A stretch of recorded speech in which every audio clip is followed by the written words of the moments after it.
Hello everybody! If you want to read all the stories in full, please go to www.steveuk.blog. Thank you.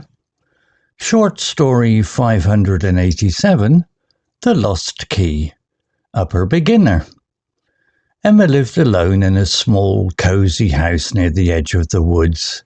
She always wore her house key on a blue string around her neck. It was her most important possession.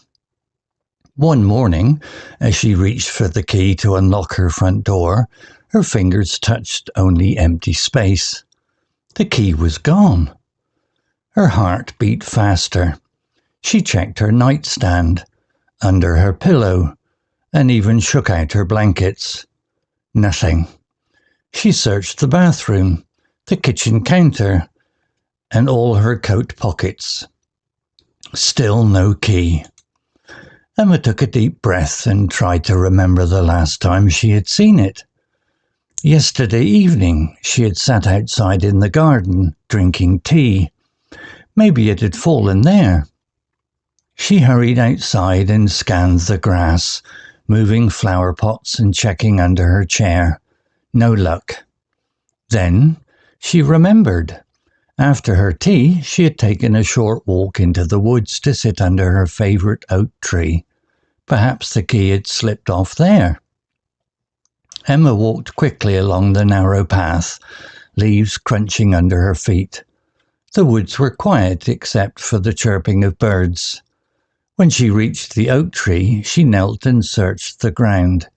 There, half buried in the dirt, was a glint of metal. Her key! Just as she picked it up, a movement caught her eye. A small brown rabbit hopped out from behind a bush, its nose twitching. It stopped and stared at her. Emma smiled. "Hello there. Did you see my key?" she asked softly. The rabbit flicked its ears and then darted away into the undergrowth. Relieved, Emma tied the key securely around her neck, making sure the knot was tight this time. As she walked home, she thought about how strange it was that a little rabbit might have been the only one to know where her key was. When she got back, she unlocked her door and sighed happily. She made herself a fresh cup of tea and sat by the window, watching the woods. Maybe tomorrow she would bring a carrot for the rabbit, just to say thank you. Vocabulary notes. Cosy, adjective, comfortable, warm and pleasant. Example from story. Emma lived alone in a small, cosy house. Similar words. Snug, homely, comfortable, inviting. Extra example. The cafe had a cosy fireplace and soft chairs.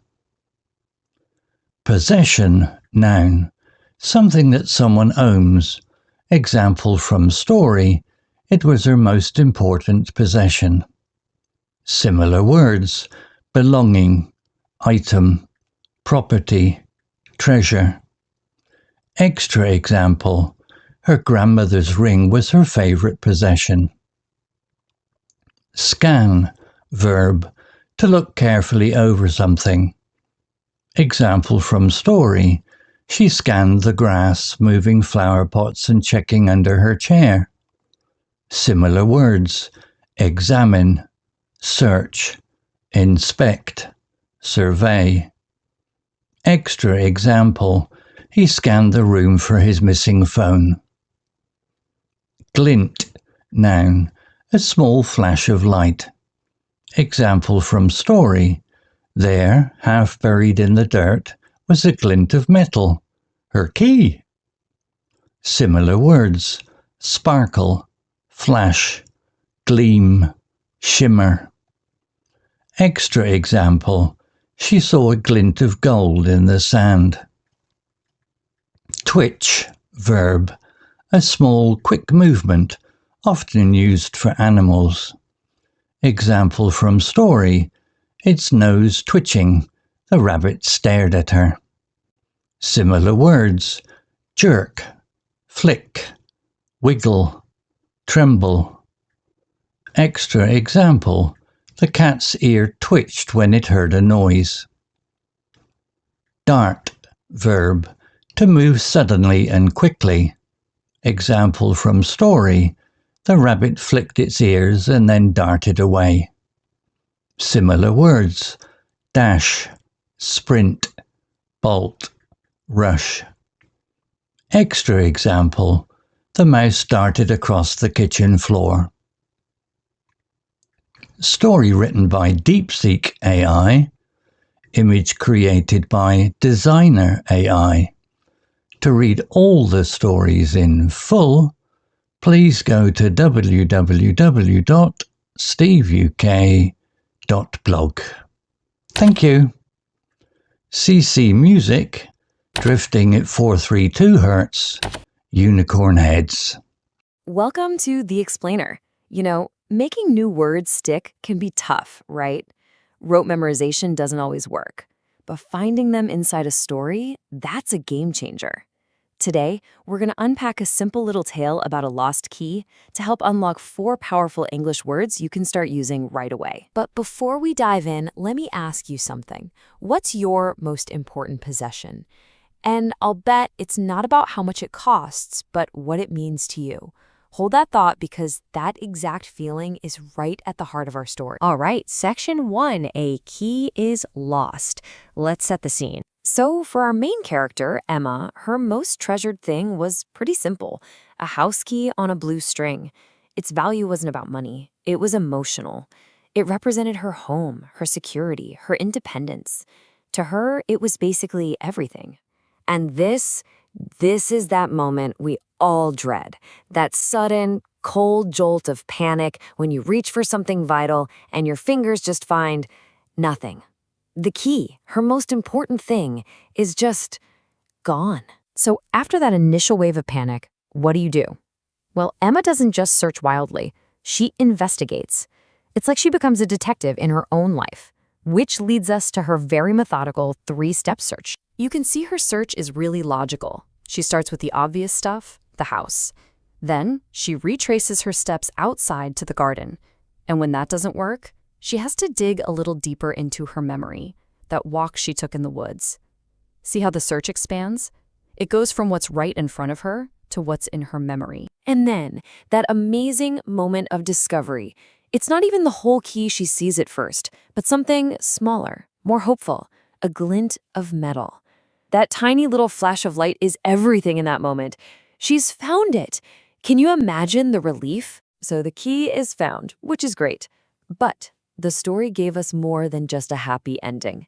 It gave us some fantastic vocabulary. So now, let's go back and look at the specific words that really made Emma's world come to life. Our first word is cozy, and this is more than just comfortable. It's a feeling, you know?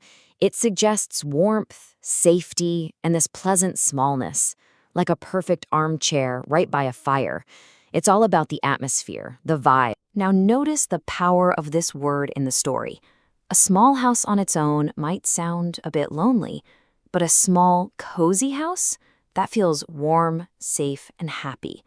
That one single adjective completely changes how we picture Emma's life. Okay, on to our second word, which was literally the key to finding the key, a glint. A glint is a tiny, quick flash of reflected light. It's not a steady shine, it's a momentary sparkle that just happens to catch your eye, kind of like a little gleam of hope. Using the word glint here is so effective. It makes the discovery way more dramatic. Emma doesn't just see her key, she sees a hint of it, a flash of promise in the dirt. That one word just perfectly captures the moment right between searching and finding. So, right at this moment of discovery, another character actually appears. And the words the story uses to describe this rabbit are incredibly vivid action words, perfect for talking about quick, sudden movements. Let's look at these 2 fantastic words. First up, twitch. That's a small, sudden jerk, like a nervous muscle. And then you have dart, which is a sudden, fast sprint from one place to another. Both are all about quick, sharp movements. Can you just picture this? You can almost see it happening. First, the rabbit is still, but its nose is twitching. It's alert. It's sensing everything around it. And then, bam! In an instant, it darted away. That combination of words just perfectly captures the behavior of a wild animal. Cautious, and then incredibly fast. All right, so Emma has her key. We have our new words, but the story isn't quite done yet. It leaves us with one final beautiful thought, and that brings us to our last section, the silent witness. So her problem is solved, and what's her first instinct? It's not just relief, it's gratitude. She feels a real connection to this animal that was there right at her moment of discovery.